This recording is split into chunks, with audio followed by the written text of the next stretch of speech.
പാടത്ത് പൂവിട്ടതെന്താണ്?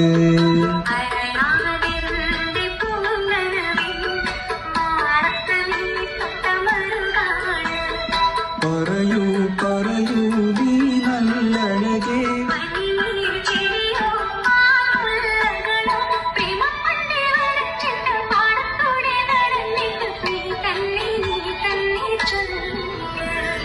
പതിനേഴിന്റെ പൂങ്കരളിൽ പാടത്ത് പൂവിട്ടതെന്താ?